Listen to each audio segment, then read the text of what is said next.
नमस्कार, आप देख रहे हैं आज तक। आपके साथ मैं हूं अंजना ओम कश्यप। कोरोना के बढ़ते मामलों के बीच आज तक के इस डॉक्टर स्पेशल में आपका स्वागत है, क्योंकि कोरोना के बढ़ते केसेस के बीच हमारी ये कोशिश है कि शहर दर शहर से सबसे बड़े डॉक्टर्स हमारे साथ जुड़े, वो आपको बताएं कि कोविड के ये मामले देश भर में क्यों इस रफ्तार से बढ़ रहे हैं और इसी के साथ क्या है उपाय, संक्रमण की तेजी से फैलने का आखिर क्या है वजह। आपको बता दें, पिछले 24 घंटे में 1.5 लाख के पार मामले आए हैं। ये अपने आप में संकेत काफी है ये बताने के लिए।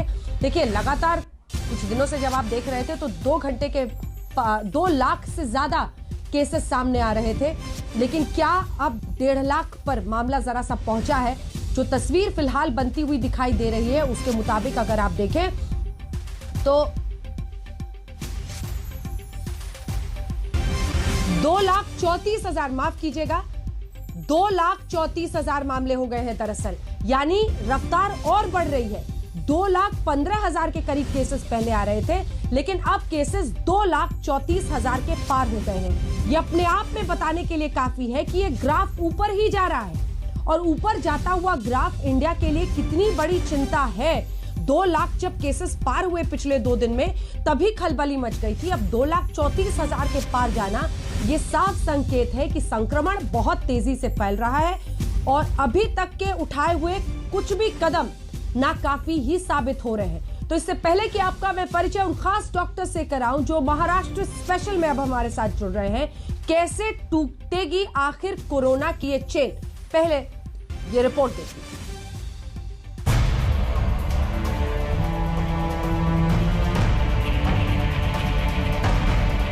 सड़कों पर सन्नाटा पसरा है।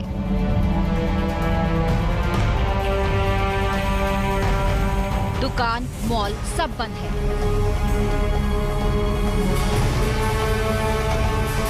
प्रवासी मजदूरों का कारवां अपने अपने घरों को लौट रहा है।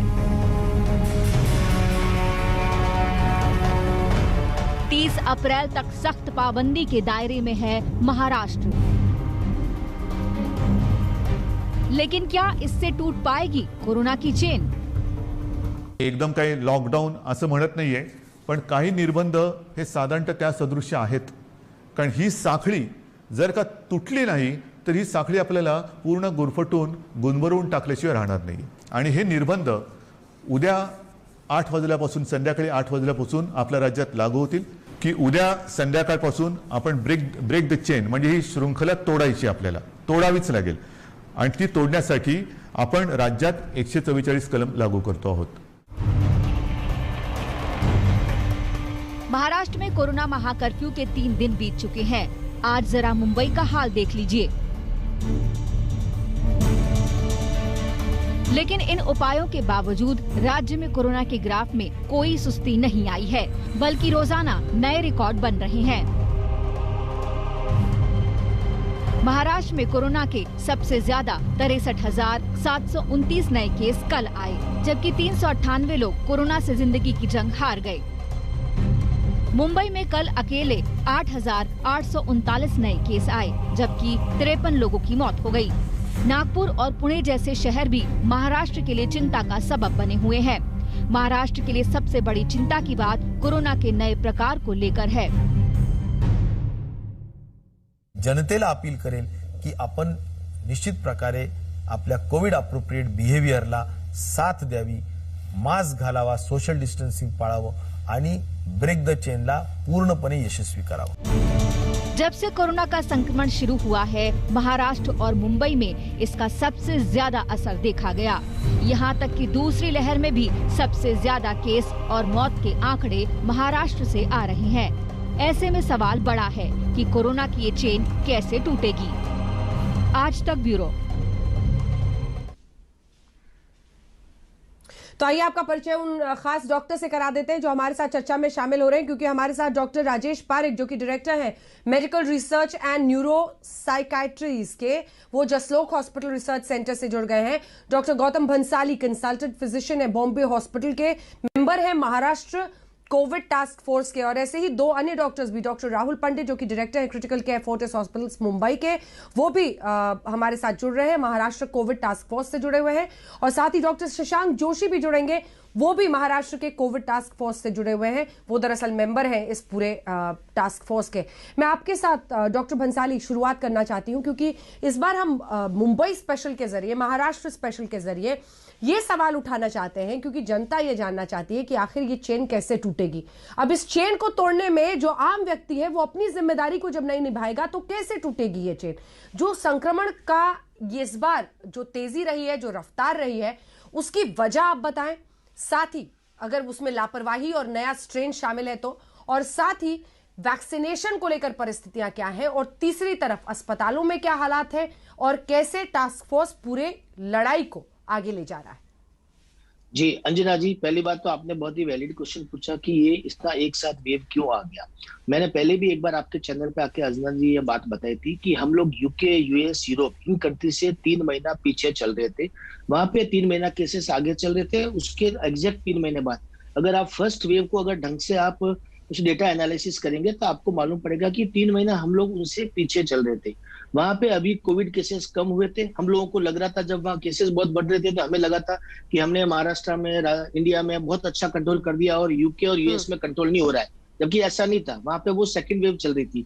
वहां पे सेकंड वेव खत्म होनी शुरू हुई और हमारे यहाँ पे सेकंड वेव आई, जो केरला में आई, महाराष्ट्र में आई। और मैं बार बार आपके चैनल पे ये बात बोला था कि महाराष्ट्र और केरला में आई और इसके बाद रेस्ट ऑफ द कंट्री में ये जाने वाली है। This is not a search, this is just second wave. हमको इसको ढंग से टैकल करना पड़ेगा। जहां तक तैयारी की बात है, यस तैयारी हुई है। लॉकडाउन जब पहली बार हुआ था, लोग कई बार कहते हैं जब पहले लॉकडाउन हुआ था अब लॉकडाउन की जरूरत क्या, हमने तैयारियां क्यों नहीं की? तैयारियां हर तरह से हुई है।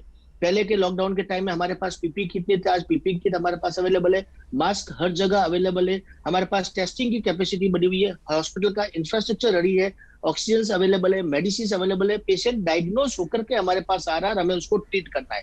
बट ये सेकंड वेव है। सेकंड वेव एक तूफान की तरह आती है, साइक्लोन की तरह आती है। जो स्पीड से तूफान आता है उस स्पीड से तूफान निकल जाएगा, लेकिन इसमें जनता की भागीदारी, पब्लिक की भागीदारी बहुत जरूरी है।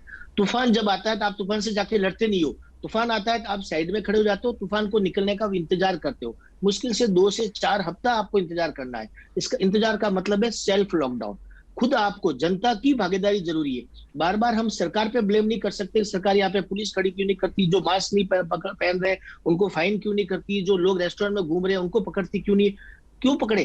किसके लिए पकड़े? जनता के लिए, पब्लिक के लिए, पब्लिक के फायदे के लिए, पब्लिक को बचाने के लिए। तो ये काम पब्लिक खुद आगे से आके क्यों नहीं करती कि नहीं हम बाहर नहीं आएंगे, हम सारे लॉकडाउन के नियम या हमारे जो भी कोविड जो बिहेवियर है उस बिहेवियर को हम लोग पालन करेंगे।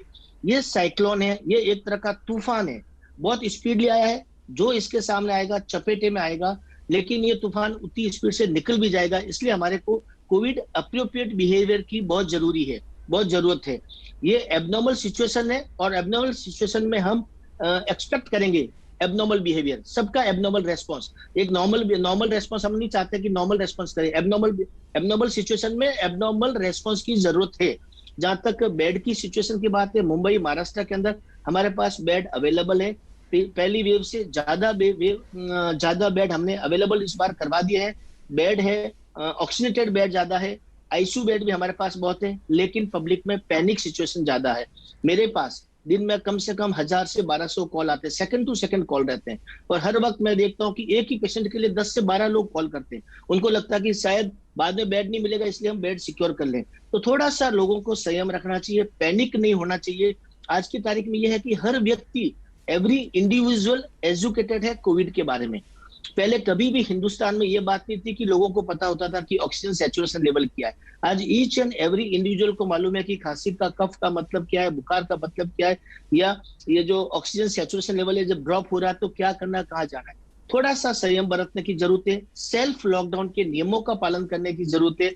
अगर ये तूफान जो आया है ये टल जाएगा, लेकिन अगर हम थोड़ा सा संयम रखेंगे, सारी व्यवस्था, सारा अरेंजमेंट महाराष्ट्र में बहुत अच्छे ढंग से हुआ है, ऑल ओवर कंट्री में कर रहे हैं, सब लोग तन मन धन से इसमें लगे हुए हैं।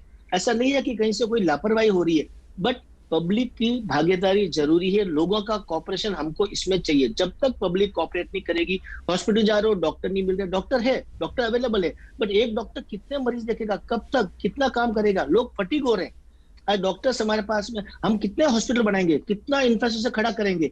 डॉक्टर्स एक दिन में पैदा नहीं कर सकते, नर्सिंग स्टाफ हम एक दिन में पैदा नहीं कर सकते, but this is abnormal situation and we have to respond abnormal. बिल्कुल। डॉक्टर राजेश पारेख हमारे साथ आज इस पैनल पे 3 महाराष्ट्र कोविड टास्क फोर्स के सदस्य हैं।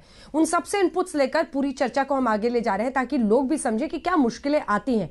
पर डॉक्टर पारेख, मेरा सवाल आपसे 2 हिस्सों में बटा हुआ है, क्योंकि आप पहली बार अभी जुड़े हैं हमारे साथ इस आज तक की मुहिम में, जहां हम डॉक्टर स्पेशल के जरिए कोरोना पर जागरूकता फैला रहे हैं और जानकारी लोगों को दे रहे हैं। पहला सवाल, जो द लैंसेट का दावा है कि ड्रॉपलेट्स के जरिए, यानी जो बूंदे निकलती हैं, उनका कहना है कि अब उससे आगे का मामला हो गया है, ये बीमारी हवा से भी फैल रही है।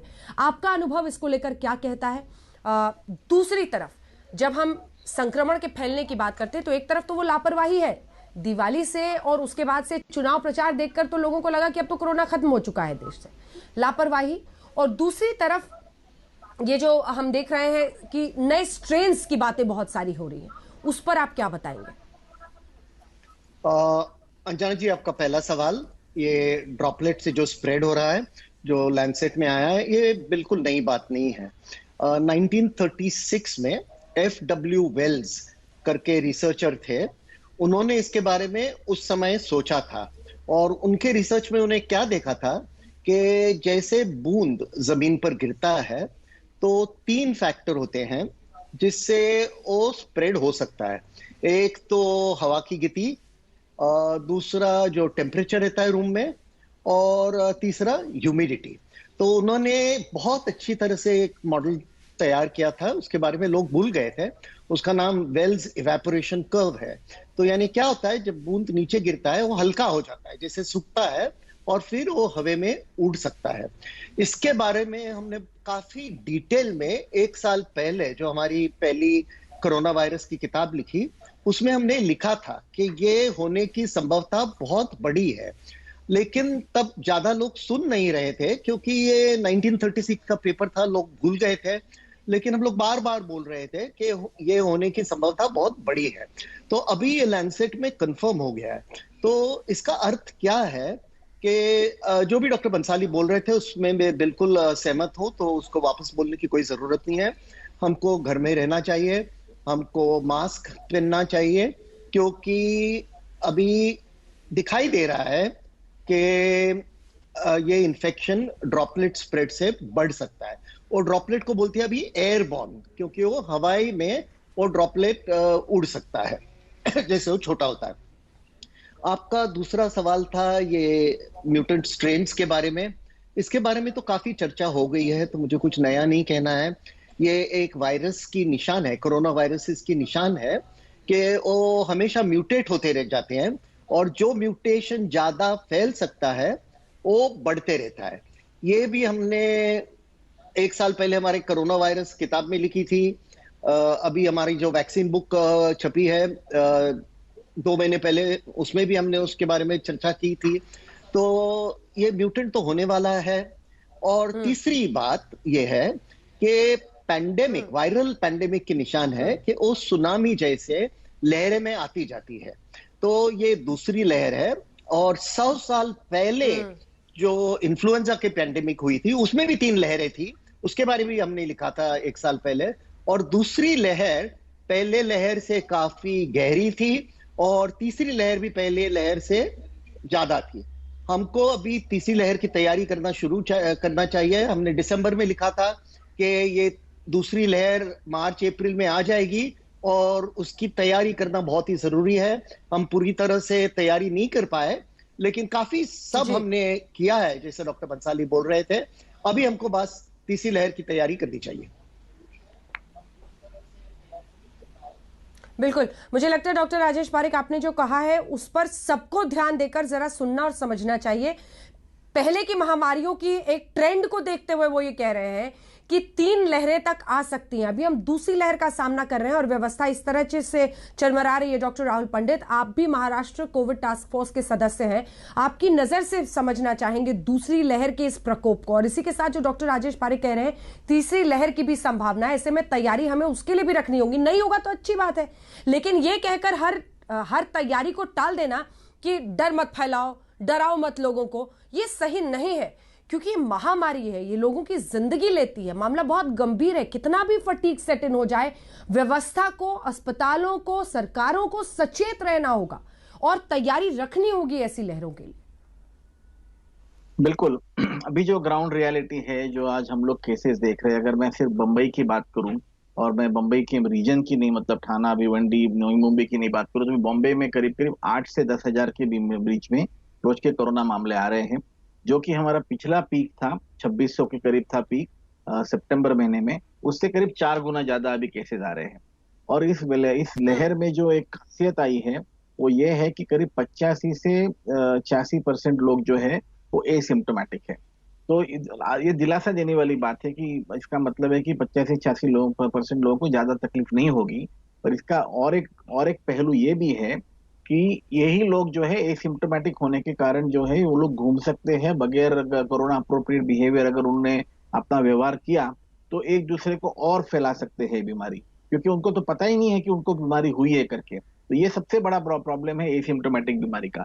दूसरा बड़ा प्रॉब्लम जो हम लोग देख रहे हैं इस लहर में कि जो 30 से लेके समझो 50 उम्र या 25 से लेके 50 साल वाले पेशेंट जो थे वो पिछली कोरोना की जो वेव आई थी उसमें इनकी संख्या जो थी बीमार पड़ने की ज्यादा नहीं थी। उसके 2-3 कारण थे। एक तो पिछली बार लॉकडाउन बहुत कड़क था, ऑफिसेज और स्कूल्स और जो वर्क प्लेसेस थे, लोकल ट्रेन थे, वो करीब करीब पिछले साल पूरी तरह बंद ही रहे। तो ये जो लोग थे वो ज्यादा ट्रैवल नहीं कर रहे थे, वर्क फ्रॉम होम चालू था। तो इस वक्त जो है ये ट्रैवल करने वालों की संख्या, घर से बाहर निकलने वालों की संख्या जो थी ये इस उम्र के लोगों की थी, जो कि 25 से लेके 50 या 55 साल की उम्र वाले थे। दूसरी बात, इनमें जो है वैक्सीनेशन भी हम लोग ने अभी शुरू किया है 45 के ऊपर, अभी पूरी तरह से ये लोग वैक्सीनेट भी नहीं हुए थे। तो इसलिए जो है इनकी जो संख्या इस वक्त अस्पताल में है वो बहुत ज्यादा दिख रही है। दूसरी चीज मैं एक देख रहा हूँ जो ग्राउंड में है, जिसका कि थोड़ा सा हमको साइंटिफिक तरीके से एक संशोधन करके देखना पड़ेगा कि ये जो वायरस है इस वक्त जब इन यंग लोगों को जो इन्फेक्ट कर रहा है, जो 50 के नीचे वाले हैं, 60 के नीचे वाले हैं, उनमें लंग्स के जो इन्फेक्शन है वो बहुत जल्दी से फैल रहा है। क्लिनिकली मैं आईसीयू में देख रहा हूँ कि जो आज मेरे पास आईसीयू का मेरा करीब 40-45 बेड का आईसीयू है, उसमें 60% के करीब पेशेंट जो है जो अभी 60 साल की उम्र के नीचे हैं। एवरेज एज करीब 45-50 के करीब है, जो कि पिछले साल नहीं था। तो ये सब लक्षण जो है ये दिख रहे हैं हमको तीसरे वेव के हैं। और दूसरे वेव के। तीसरे वेव के बारे में मैं कहूंगा लंग इन्फेक्शन की जो ये आप बात कर रहे हैं, यहीं से बातचीत आगे लिए चलेंगे।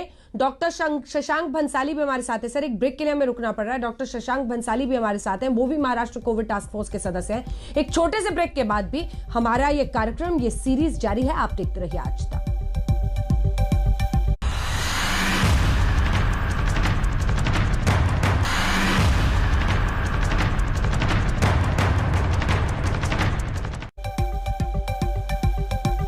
तो कोरोना के बढ़ते मामले, खास तौर पर महाराष्ट्र स्पेशल आप देख रहे हैं, और इस बीच खबर ये आ रही है कि मुख्यमंत्री उद्धव ठाकरे ने प्रधानमंत्री नरेंद्र मोदी से ऑक्सीजन की कमी पर बातचीत की है। जी हां, इससे पहले भी एक खत के जरिए उन्होंने प्रधानमंत्री से आवेदन किया था, और इस बार बातचीत की खबर आ रही है जिसमें मुख्यमंत्री उद्धव ठाकरे ने प्रधानमंत्री नरेंद्र मोदी से ऑक्सीजन की कमी को लेकर बातचीत की है। जो इलाज फिलहाल कोविड पेशेंट्स का किया जाता है उसमें ऑक्सीजन महत्वपूर्ण है, और ऐसे में ऑक्सीजन की कमी को लेकर मुख्यमंत्री उद्धव ठाकरे ने प्रधानमंत्री नरेंद्र मोदी से बातचीत की है। ऑक्सीजन की आपूर्ति को लेकर उन्होंने पीएम से बात की है।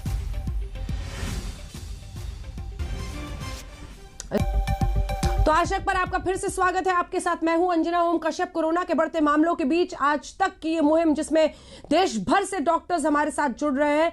आज लगातार ऐसे शोज आप देखेंगे, हर घंटे हम एक बड़े पैनल के साथ आपके सामने आएंगे। और इसी बीच अभी आप देख रहे हैं कि कोरोना की ये चेन आखिर कैसे टूटेगी। महाराष्ट्र स्पेशल, जिसमें महाराष्ट्र कोविड टास्क फोर्स के 3 डॉक्टर्स हमारे साथ हैं, और डॉक्टर राजेश पारे खास मेहमान हमारे साथ दिल्ली से जुड़े हुए जसलोक हॉस्पिटल से। लेकिन इससे पहले कि हम बुलेटिन आगे लिए चले, पंकज उपाध्याय जुड़ रहे हैं बड़ी खबर पर, जिसमें मुख्यमंत्री उद्धव ठाकरे ने ऑक्सीजन की कमी पर प्रधानमंत्री से बातचीत की है। और पंकज उपाध्याय, ऑक्सीजन की कमी को लेकर कि कैसे ये कमी पूरी हो, इस पर उद्धव ठाकरे ने पहले भी चिट्ठी लिखी थी। क्या कुछ इस फ्रंट पे किस तरह का अभाव है और किस तरह से प्रभावित कर रहा है इस पूरे ऑपरेशन में कोविड से लड़ने के?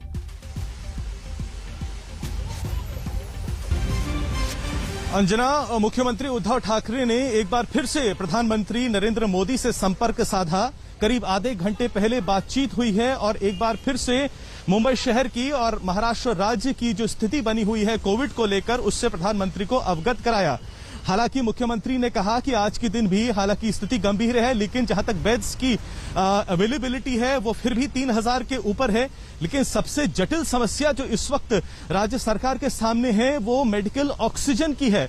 1200 से करीब 1500 मेट्रिक टन की महाराष्ट्र राज्य को ऑक्सीजन की इस वक्त दरकार है। मुख्यमंत्री ने यह भी कहा कि अब उतना भी वक्त नहीं है कि अलग अलग राज्यों से बाय रोड ऑक्सीजन मंगाया जाए। इमरजेंसी सिचुएशन आ गई है और अब इजाजत दी जाए कि ऑक्सीजन को एयरलिफ्ट कराया जाए। साथ ही साथ रेमडेसिविर इंजेक्शंस जो हैं इसकी भी जानकारी दी गई है। पहले ही मुंबई में सरकार बता चुकी है कि 2 लाख जो हैं इंजेक्शंस की मांग करी गई है। 25,000 तो आ गए हैं, लेकिन अभी भी बाकी पूरी जो पूर्ति है वो नहीं हो पाई है, जिससे आने वाले 2 या 3 दिनों में और मुसीबत हो सकती है। तो इस वक्त सबसे बड़ी जो मुसीबत राज्य सरकार के सामने है वो ऑक्सीजन की है, और 1 या 2 अस्पताल नहीं, तमाम पूरे प्रदेश में जितने भी अस्पताल हैं वो सबसे ज्यादा इस वक्त ऑक्सीजन की किल्लत से ही जूझ रहे हैं। और ये पूरी जानकारी आज एक बार फिर से उद्धव ठाकरे ने प्रधानमंत्री के साथ साझा करी है। ठीक है, इसी पर जल्दी से रिएक्शन ले लेते हैं। डॉक्टर गौतम भंसाली आपके पास आते हुए डॉक्टर शशांक जोशी हमारे साथ जुड़ रहे थे, देखते हैं अगर वो वापस जुड़ पाए, क्योंकि वो भी कोविड टास्क फोर्स से हैं। डॉक्टर भंसाली आपके पास आते हुए, ऑक्सीजन इलाज में, ट्रीटमेंट में, जो भी लाइन ऑफ ट्रीटमेंट हम अपनाते हैं, कितना क्रूशियल है, कितना महत्वपूर्ण है, और साथ ही क्या आपको भी वहां पर अस्पतालों में ऑक्सीजन की कमी से जूझना पड़ रहा है? आप तक क्या रिपोर्ट आ रही है? डेफिनेटली अंजना, पहली बात तो यह है कि ऑक्सीजन कोविड से लड़ने के लिए सबसे बड़ा कारगर उपाय है। ट्रीटमेंट में अगर अपन देखा जाए तो सबसे बड़ा ट्रीटमेंट ही ऑक्सीजन है। अगर पेशेंट का ऑक्सीजन सैचुरेशन लेवल कम होने लगता है, 92, 93 के नीचे आता है तो। बाकी जहां तक रेमडेसिविर मेडिसिन की बात है और मेडिसिन की बात है, रेमडेसिविर मैं आपको पूरी अथॉरिटी से ये बात बोलता हूँ, रेमडेसिविर का इतना बड़ा फायदा नहीं है। सिर्फ आपका जो स्टे है हॉस्पिटल में, अगर आपका 10 दिन स्टे था तो उसको 8 या 9 दिन कर रहा है। कोई बड़ा बेनिफिट रेमडेसिविर से नहीं है। जिस तरह से पहले काफी दवाइयों के बारे में आया था, रेमडेसिविर के बारे में भी ऐसा ही है। यस, ऑक्सीजन बहुत ज्यादा रिक्वायरमेंट है, ऑक्सीजन की इंपॉर्टेंस है। इसीलिए हमने ये स्टेप लिया महाराष्ट्र के अंदर कि जो इलेक्टिव सर्जरीज है या जो रूटीन सर्जरीज है उनको पोस्टपोन किया जाए। नॉन कोविड के अंदर जो एसेंशियल सर्जरीज है, ऑपरेशन है, वो करना, क्योंकि उसमें ऑक्सीजन बहुत कंजप्शन होता है। इसलिए जो इलेक्टिव सर्जरीज, रूटीन प्रोसीजर्स है, वो सारे बंद कर रहे हैं, ताकि वो ऑक्सीजन हम लोग कोविड पेशेंट्स के लिए दिए जाए। और आज की तारीख में ऑक्सीजन की सप्लाई हमारे पास है, कुछ स्टॉक्स है, अभी थोड़ी बहुत कुछ जगह पे दिक्कत आ रही, बट ऐसा नहीं हो रहा कि हॉस्पिटल में ऑक्सीजन नहीं मिल रही, उस वजह से मरीजों को कोई तकलीफ हो रही सप्लाई। और उसके लिए लगातार हमारी मीटिंग्स, काम चल रहे हैं। आज हमारे ऑनरेबल सीएम साहब ने, प्राइम मिनिस्टर साहब से भी इसके बारे में बात किया। तो सप्लाई हो रही है, लेकिन थोड़ी बहुत दिक्कत आ सकती है भविष्य में, उससे निपटने के लिए उसके बारे में कार्रवाई चल रही है। ठीक है, बहुत अच्छी बात आपने बताई। डॉक्टर राहुल पंडित, जल्दी से आपके पास इसी पर टेक लेते हुए, आप ऑक्सीजन को कितना क्रूशियल मानते हैं? जैसा कि वो कह रहे हैं कि ऑक्सीजन सबसे महत्वपूर्ण है लाइन ऑफ ट्रीटमेंट के लिए। रेमडेसिविर पर उन्होंने अपने तरीके से कहा है, उनको लगता है कि ऐसा नहीं है, वो सिर्फ आपका duration of stay in hospital कम करने की वो बात करें। दोनों पर आपका अनुभव, लेकिन अगर ऑक्सीजन की फौरन बहुत ज्यादा अभी कमी नहीं है, तब भी हमें कल के लिए तैयारी रखनी है। और इसीलिए मुझे लगता है कि ऐसे वक्त पर उठाया गया कोई भी कदम ज्यादा नहीं हो सकता है। आपको सतर्क होकर आगे की फॉरवर्ड प्लानिंग करती रहनी पड़ेगी कि कल को हो सकता है मामले और बढ़ जाए। बिल्कुल, ऑक्सीजन जो है सबसे मेन स्टे है ट्रीटमेंट का कोविड के लिए, जिनकी सैचुरेशन जो है, जैसा डॉक्टर बंसाली ने कहा, 92 या 93% के नीचे जा रहा है। पर इसमें यह बात भी बहुत जानना जरूरी है कि हमको जिस पेशेंट को हम लोग ऑक्सीजन दे रहे हैं, उन पेशेंट में हमको जाके 100% सैचुरेशन या 99% सैचुरेशन की एम करने की जरूरत नहीं है। हम उनको 93 या 95 के बीच में अगर रख सके, एक आध ऑक्सीजन की भी, लीटर ऑक्सीजन की भी अगर बचत कर सके, तो वो पेशेंट को तो कोई तकलीफ नहीं होगी, और हमारा जो ऑक्सीजन का बचत जो है ऑटोमेटिकली होगा। और हॉस्पिटल के अंदर अगर कोई वाल्व में लीकेजेस है, कहीं कोई वाल्व जो है काम नहीं कर रहा ठीक से, उन सबका रिपेयर इमीडिएटली कर लेना चाहिए। अभी हॉस्पिटल्स को हमने कहा है कि जहाँ पे कि एयर कॉन्सेंट्रेट करके एयर में से ऑक्सीजन निकाल के जो बनाने वाले प्लांट्स है, उसके बारे में गवर्नमेंट ऑफ इंडिया ने भी बात की है। महाराष्ट्र के हमारे ऑनरेबल सीएम सर की भी बात हुई थी हमारी, कि ऐसे भी प्लांट्स वाले बनाने वाले फैक्ट्रीज हैं, अगर उनमें से हम लोग कुछ हेल्प ले सके तो हम हवा से जो है ऑक्सीजन कॉन्सेंट्रेट करके मेडिकल ग्रेड ऑक्सीजन बना सकते हैं। उसका भी इस्तेमाल हॉस्पिटल्स में हो सकता है। तो ये सब लॉन्ग ड्यूरेशन के लिए ये सब चर्चाएं है, ये एक दिन का काम नहीं है। पर अगर हम लोग इस वक्त इसकी सब तैयारी करेंगे तो शायद अगली वेव जो मैं बता रहा था पहले, कि जब सेकेंड वेव आती है तो थर्ड वेव आना निश्चित है। और अगर हम लोग सही एपिडेमियोलॉजिकल स्टेप्स उठाएंगे तो ही थर्ड वेव का जो है हम लोग थोड़ा बहुत ब्लंट कर पाएंगे, पर थर्ड वेव आएगा ये तो पक्का है। तीसरी बात आपने वो रेमडेसिविर की पूछी थी। रेमडेसिविर का जो एक्शन है वो वायरल रेप्लिकेशन कम करने में होता है और उसके बारे में स्टडीज भी पब्लिश्ड है। पर इतना ही ये भी बात सच है कि रेमडेसिविर से कोई भी अभी तक संशोधन पत्र या कोई भी रिसर्च पेपर ऐसा नहीं छपा है जिससे कि बताया जा रहा है कि उसमें मोर्टेलिटी कम हो रही है। हर पेपर यही बोल रहा है कि इधर आपका वायरल रेप्लिकेशन कम हो रहा है या हॉस्पिटल में 1 या 2 दिन से आपका ड्यूरेशन जो है स्टे का कम हो रहा है, पर मोर्टेलिटी के ऊपर कोई बेनिफिट नहीं है। उसके लिए मेरी जनता से यही अनुरोध होगा कि अगर रेमडेसिविर नहीं मिल रहा है तो आप बहुत ज्यादा बेचैन मत होइए।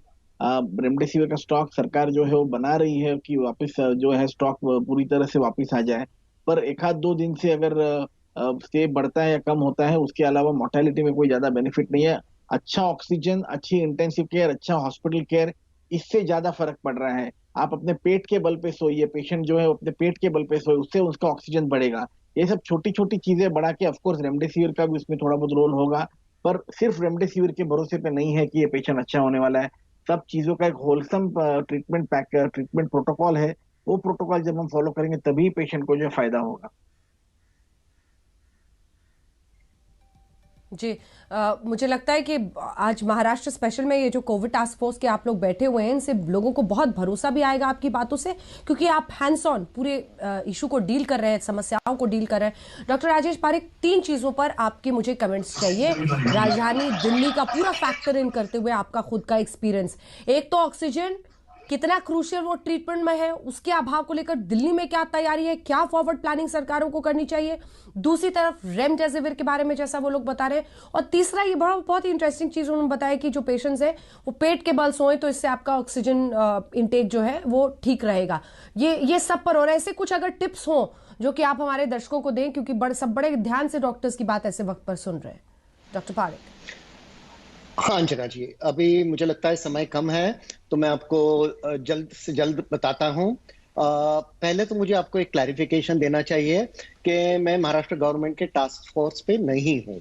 मैं जसलोक हॉस्पिटल का डायरेक्टर मेडिकल रिसर्च और न्यूरोसाइकाइट्रिस्ट हूँ, और सिर्फ मैंने 2 किताबें लिखी है, एक कोरोना वायरस पर और एक वो हमने बता दिया है। 3 डॉक्टर्स वहां के थे, आप नहीं है जी, इसीलिए आपसे मैं दिल्ली का अनुभव पूछ रही हूँ। जी जी, वी ऑल नो यू। वो पहली बात है। दूसरी बात यह है कि रेमडेसिविर के बारे में गए नवंबर में WHO ने सॉलिडारिटी ट्रायल का डेटा पब्लिश किया था। सॉलिडारिटी ट्रायल ये दुनिया की सबसे बड़ी ट्रायल थी जो देख रही थी कि अलग अलग दवाइयों का कोविड पे क्या असर होता है। उसमें दिखाई दिया कि रेमडेसिविर का बिल्कुल कोई भी रोल नहीं है, और WHO ने एक एडवाइजरी भी छपी थी कि रेमडेसिविर का इस्तेमाल करना बिल्कुल जरूरी नहीं है। तो रेमडेसिविर के बारे में। तीसरा, ऑक्सीजन के बारे में जो मेरे कॉलीग्स ने बताया उससे ज्यादा मैं और कुछ नहीं ऐड कर सकता हूं। ऑक्सीजन की जरूरत है, उसको ठीक तरह से राशन करना चाहिए और उसका इस्तेमाल ठीक तरह से करना चाहिए। और आपने, जब मैं आपकी तस्वीरें देख रहा था ब्रेक में, आपने 4 तस्वीरें दिखाई। एक तो लॉकडाउन की, एक तो हरिद्वार में कुंभ मेला की, एक तो एम्बुलेंस दिखाई आपने, और एक तो भारत का मैप नकाशा दिखाया आपने। और मेरे दिमाग में ये चारों एक साथ हो गए। अब देखिए, अभी समझो हमारा देश एम्बुलेंस में है और एक तरह से हम लोग ब्रेक दबा रहे हैं जो लॉकडाउन के जैसे होता है, और दूसरी तरह से एक्सेलरेटर भी दबा रहे हैं जो अपने मेले के जैसे होता है। तो अगर हम एम्बुलेंस में बैठे बैठे ब्रेक और एक्सेलरेटर दोनों दबाएंगे तो उससे तो नुकसान ही होने वाला है। और फाइनली मुझे जब ब्रेक में मैंने ढूंढ निकाला, जो हमारे दोनों किताब में हमने जो ग्राफ दिखाया था, मैं जल्द से आपको दिखाता हूं, आधा मिनट लगेगा। देखिए, ये 3 लहरें हैं जो 100 साल पहले जो इन्फ्लुएंजा की पैंडेमिक हुई थी उसमें हुई थी, और वैसे ही अभी हो रहा है कि दूसरी लहर पहले से ज्यादा है, तीसरी शायद दूसरी से कम रहेगी, शायद पहले से ज्यादा रहेगी। वो सब हमारे ऊपर है और वायरस के म्यूटेशन पर है। तो हमको सबको साथ में काम करके, अपनी कोविड अप्रोप्रिएट बिहेवियर करके, वैक्सीनेशन को जल्द से जल्द बढ़ा के, जितना जल्दी बढ़ा सकते हैं वो बढ़ा के, हम ये तीसरी वेव का कंट्रोल कर सकेंगे और शायद दूसरी वेव को थोड़ी कम भी कर सकेंगे। बिल्कुल, बहुत ही इन्फॉर्मेटिव आपकी तमाम बातें डॉक्टर पारेख। और सबसे दिलचस्प बात आपने यही कही कि एक तरफ हम एम्बुलेंस में बैठे हैं, एक तरफ एक्सेलरेटर भी दबा रहे हैं क्योंकि पब्लिक गैदरिंग्स हो रही हैं, चाहे वो कुंभ मेला हो, चाहे चुनाव प्रचार हो, और तीसरी तरफ हम मिनी लॉकडाउन, वीकेंड लॉकडाउन के साथ ब्रेक भी लगा रहे हैं। एक गाड़ी पर आप दोनों तरफ पैर दबाकर नहीं रख सकते हैं, आपको एक तय दिशा में बढ़ना पड़ेगा अगर इस बीमारी को हराना है। आप तीनों का बहुत बहुत धन्यवाद हमारे साथ इस चर्चा में शामिल होने के लिए, बहुत बहुत धन्यवाद। तो कोरोना स्पेशल आप देख रहे हैं, कोरोना में डॉक्टर स्पेशल देख रहे हैं, क्योंकि आपकी जागरूकता और हम सबको मिलकर इस बीमारी को हटाना है। और इसी के साथ अगर व्यवस्थाएं लाचार हो रही हैं, नाकाम साबित हो रही हैं, तो फिर उनको भी जगाते रहना है। एक ब्रेक के बाद भी हमारी कवरेज जारी है, देखते रहिए आज तक।